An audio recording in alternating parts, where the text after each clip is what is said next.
I'm Corbitt with DVAuction, here with your feeder flash for Tuesday, August the 19th, brought to you in part by VITALIX liquid feed tubs to meet your every need. VITALIX wants feeder flash gang members to have a chance to win free tubs. If you're watching this video on NationalBeefWire, click on the VITALIX ad that's very close to this video.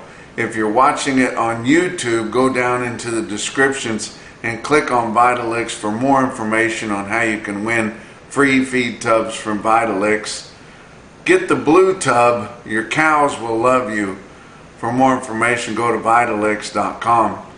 Also, Beaver County Stockyards in Beaver, Oklahoma, another big sale for them. They've got 5,000 head for their cattle auction on Tuesday here today. They're going to have about 2,300 calves. The calves are starting to overwhelm the offerings now as we're getting closer to fall, and a lot of people are doing what's right. If they're not going to wean their calves, they're bringing them in now instead of waiting until later whenever the temperature swings are wide and it's harder to straighten them up. But most of the calves are going to be 400 to 600 pounds there at Beaver. Only 10% are going to be weaned, but 80% of those calves will have at least one round of IBR, and that is very important and makes such a difference when you go to straighten those calves up.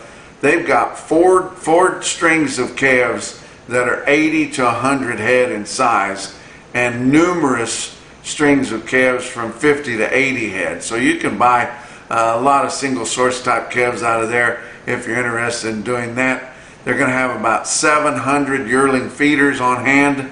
They've got 3 loads of red or black baldy replacement heifers with Hoffman genetics. And guys, if you're looking for them, there's a good place to get some of them right now. These are top quality replacements, and you can get them there at Beaver here on Tuesday. They've got 1 load of fancy blacks with unbelievable genetics, guys. Get a hold of them there, buy them and keep them. Most of the other heifers are going to be weighing 600 to 800 pounds. They are going to have a few deals of 1,000 weight heifers there. Talk about your feeder steers. They've got 1,300 head of feeder steers. Most of those will be weighing 700 to 900 pounds. They've also got 4 loads of those Ratcliffe cattle. They're going to be 10 weight cattle, but the quality on those will be unbelievable.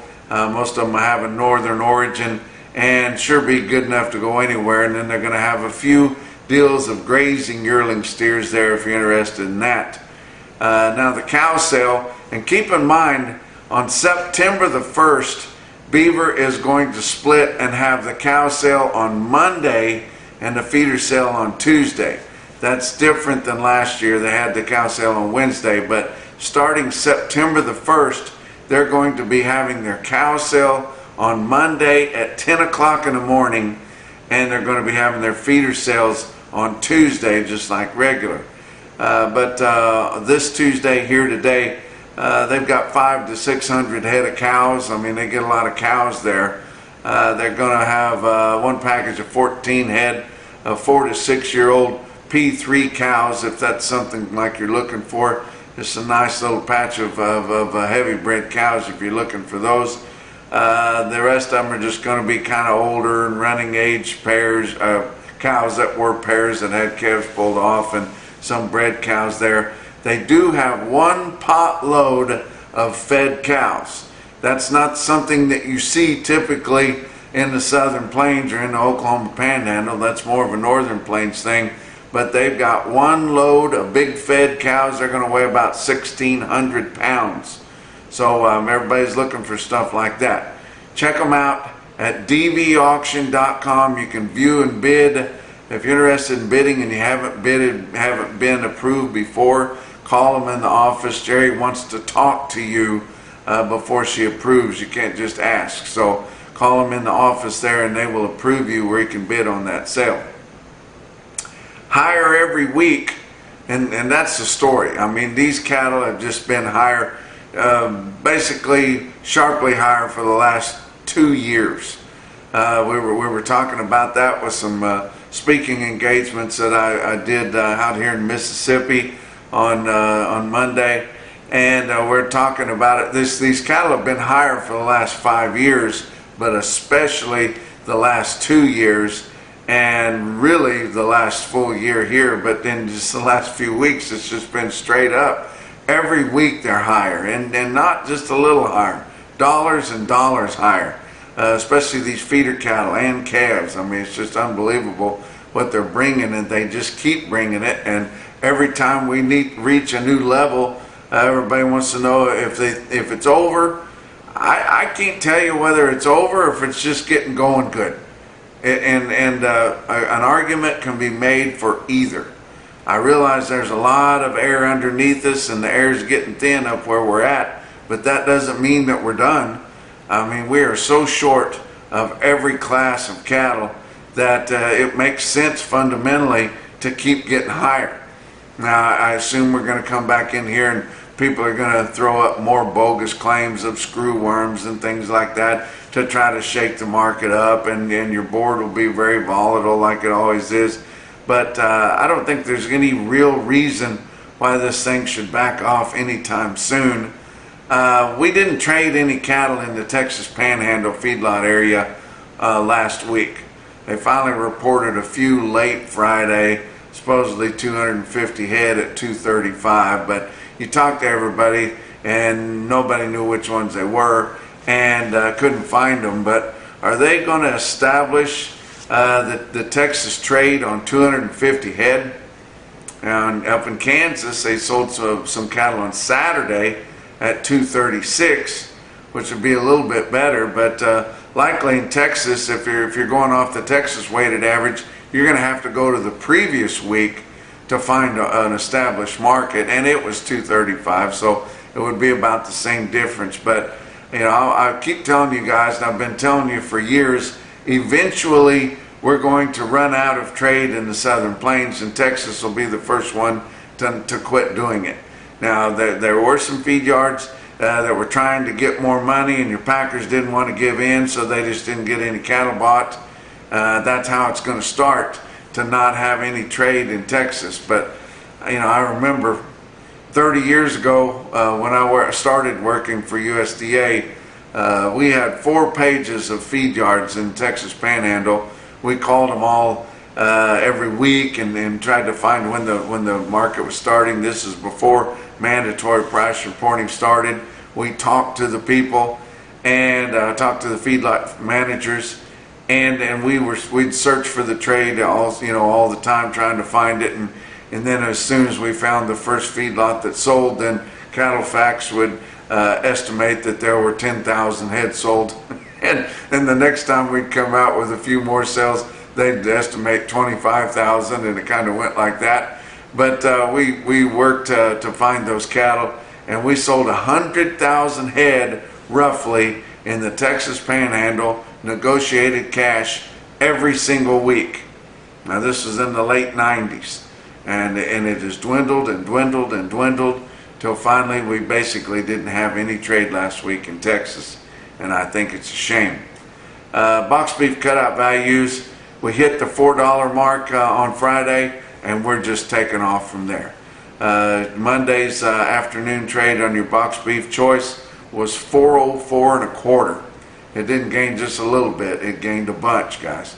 And these packers have cut the kills back, and that's why they cut the kills back, is try to promote that dressed beef market. It is working. These wholesale buyers are absolutely hand to mouth, and that's the only market that we're seeing, this one that's launching. That is just the spot trade, immediate delivery, wholesale beef. Now, we don't see the bulk of the trades. They're kind of like the bulk of the fed cattle trades. They're on a formula basis. They're way out front. The price spreads through mandatory reporting are impossible to try to break down what the market is. So we only get to see the market on the spot trade, just like your negotiated fed cattle sales, and it's sharply higher because they're trying to get more money and they don't have much offered. So that's kind of how it's going. What's going to give? Not sure. They only slaughtered 100,000 cattle on Monday, estimated. It's usually at least 135 if we were in normal times. But I want to tell you about the Punchy Pick of the Month contest. I'm sure you guys know about it. A lot of you have contributed a photo to it. We like to see them. Doesn't cost a thing to do it. We want to see more photos. Of course, it's sponsored by Great Plains Livestock Consulting on the Kids Corral. And Great Plains can save you the cost of using their consulting services just by procuring your feed at a cheaper price. It usually pays for itself, guys, and they can help you with all ends of your livestock feeding or even your cow-calf operations or backgrounds, whatever you got going. Get a hold of them. Then the Punchy Pick of the Month contest, sponsored by Beaver County Stockyards and Fairpiece, that revolutionary product that is scientifically proven. And we encourage you to use all these products and visit Beaver County Stockyards and support them so we can keep doing the Punchy Pick of the Month contest. Fairpiece gives a whole case, not a tube, a whole case of Fairpiece with the winner of the Punchy Picks. If you get a Punchy Pick, just get it on your phone or whatever, and email that Punchy Pick to punchy@nationalbeefwire.com. It's as easy as that, and you are automatically entered. Let's talk about your board to start the week, guys. August live cattle futures were up 47 cents at 236.72. October up 52 cents at 231.17. Your back months were all higher, from $1.10 higher to 207 higher. Feeder cattle were sharply higher, guys. August feeders up 275 at 348.90. September was up 357 at 350.92. Your back months on feeder cattle futures were up 435 to up 530, and it was your back months way out front on both live and feeder cattle that were the highest. So they're expecting it to stay good and get better. So that gives us more confidence. We usually see the highest gains whenever the market's up on your front months, but this on Monday it was particularly higher in the back months. Talk about corn futures. Chicago Board of Trade, December new crop corn futures down 2 cents a bushel at 404.5. November new crop beans up 3 1/4 cents a bushel at 1044.5. Hard red winter wheat for September down 3 1/4 cents a bushel at 503. Now let's talk about your weighted average on last week's negotiated direct fed cattle trade out of your 5-area feeding region. There were 47,300 last week, almost entirely in the northern plains. That compares to the previous week, which had exactly the same number of cattle moving negotiated, 47,300, and the same week a year ago, 60,600 head.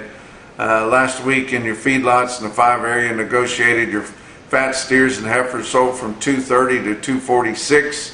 That's down 3 to up 1.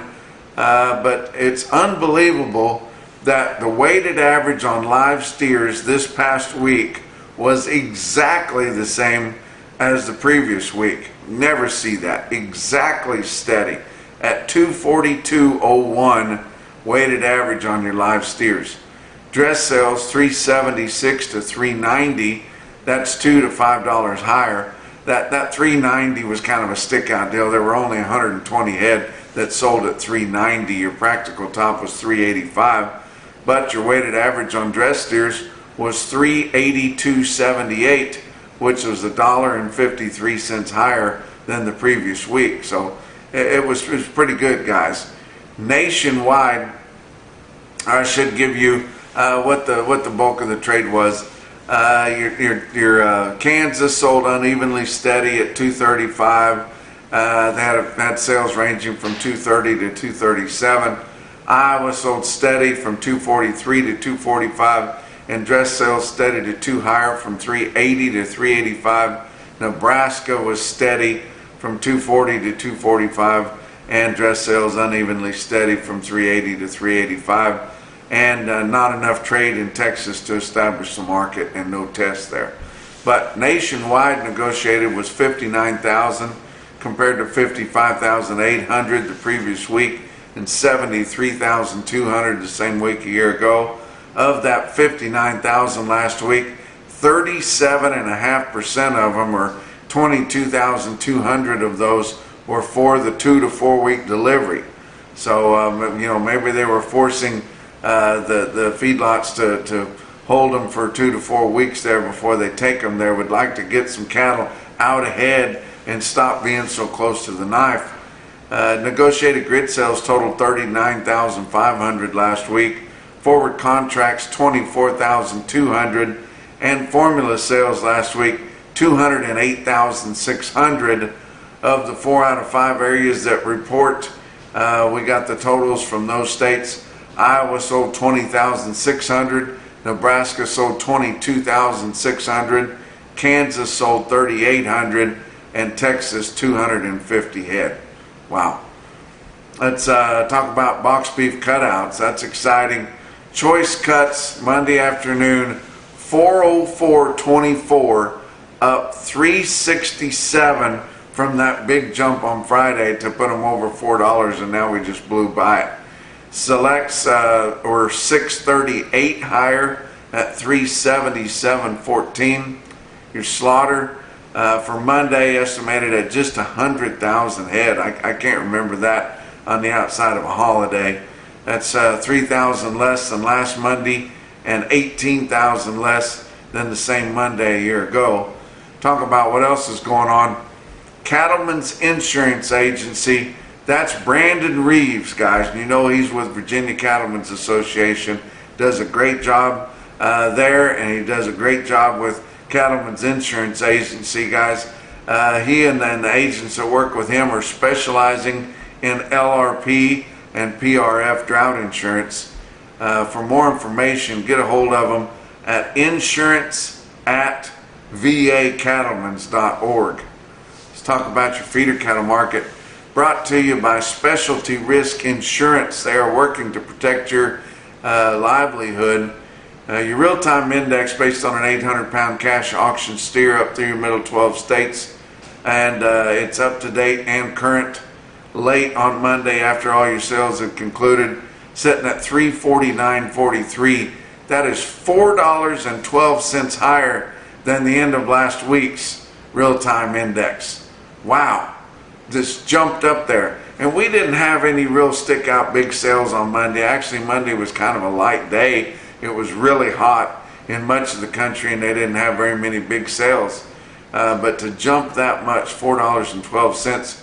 Your latest CME cash feeder cattle index, pulled down by some direct sales that were put on Friday that aren't keeping up with their auctions, was sitting at 342.17, a long ways back from your real-time index, guys. I mentioned to you that I was in Mississippi on Monday. I gave a short talk at Meridian Livestock Auction, and had a good time while I was there. I'm not way down here in the deep southeast that much anymore, but my gosh, the quality of the cattle has just improved so much down here in the southeast. It's like everywhere, you know, all cattle everywhere have improved, but just noticeably down here in the southeast. And from when I was working down here like nearly 30 years ago, it's just night and day. You don't hardly ever see any humps or bee stings. You don't see spots. You see mostly solid colored cattle. They're usually either black or Charolais or red, just like you see in the Midwest, guys. But the quality of the cattle was higher. They had a snappy market there at Meridian. You know, all they could get for those 300-pound ball and bull calves was $6 a pound. And the heavier cattle were similar. I mean, it was just unbelievable what they're bringing, and the buyers just flapping their cards there. Went over to Collins, Mississippi, and spoke to some more folks there. It was real engaging. People are interested. People are on top of the market, and they're excited about what's going on. A lot of these guys are cow-calf producers. They're finally getting paid, and it's finally worth it to do it. They did it all these other years before without really, making any money. But it's just good to see those people making money and being happy and confident about the market and excited about being in the cattle business. Look at your big sales on Monday. Oklahoma National Stockyards, of course, they had 5,500 head, and it was a smoker. Feeder steers $2 to $6 higher. Feeder heifers were $5 to $8 higher. Calves sharply higher, as much as $25 higher on calves in Oklahoma City at the stockyards. Stick out quote from Oklahoma City was National Livestock sold 70 head of steers, weighed 642 at 402. Big time quote there. Joplin Regional Stockyards in Carthage, Missouri, they had 4,000 head, much lighter than what they typically have. It was 100 degrees there with sticky humidity there, guys, and it's tough for guys to move cattle. And he kind of, and Jackie said he just kind of held some of them back. He didn't want it to get too crowded in there and sticky and hot and dangerous for the cattle and the folks that were driving them and all that kind of thing. But man, the market was just on fire there, just like the temperature was outside. Feeder steers $2 to $10 higher. 7-weight steers $20 higher. Now the bigger feeder heifers were $3 to $5 lower. Must have been missing an order there. But the lighter weight heifers under 725 pounds sold $2 to $15 higher. And Joplin was your Superior Steel Sales, home of Superior Standard Cattle Equipment. Stick out sale of the day. Look at this automated marker report through Cattle Market Central, and you see it was still well tested throughout all the weight groups. 256 head of the 4-weight steer calves averaged 461 at 446.56. There were 376 head of the 5-weight steers, averaged 555 at 407.85. 354 head of the 6-weight steers averaged 641 at 391.44. 436 head of the 7-weights averaged 747 at 365.14. 272 head of the 8-weight feeder steers in Joplin averaged 862 with a weighted average price of 331.99. Look at the heifers. 289 head of the 4-weight heifers averaged 456 at 405.52. 332 head of the 5-weight heifers averaged 536 at 380.19. 308 head of the 6-weight heifers averaged 635 at 359.15. 234 head of 7-weight heifers at JRS averaged 746 at 333.93. And 252 head of 8-weight heifers in Joplin averaged 859 pounds with a weighted average price of 323.55. Give you several individual quotes from all around the circuits there. How about Elgin livestock sales in Elgin, Nebraska? That's eastern Nebraska, guys. Farmer feeder country there. 108 head of 785 pound steers in Elgin bring 381.25. How about Callaway Livestock Center in Kingdom City, Missouri, right in the center of the state there. 71 head of 752 pound steers bring 375. Give you one from West Point, Nebraska. John Shaven and Company over there. 203 head of 844 pound steers, or they were heifers, actually heifers, and there were 3 loads of them. 203 head, 844 pound heifers bring 343. He said they were commodity heifers, but good quality there. It's very impressive. How about Sioux Falls Regional Livestock in Worthing, South Dakota? They had 264 head of 1,000 pound steers, actually 1,001 pounds, at 335.50. But the most impressive quote that I saw anywhere on Monday, and your Macrocin, no BS, top quote from the day, came from our newest broadcasting customer there, Faith Livestock in Faith, South Dakota. Sold the Wilkins steers, 60 head of them, weighed 875 at 370. And that's your feeder flash for Tuesday.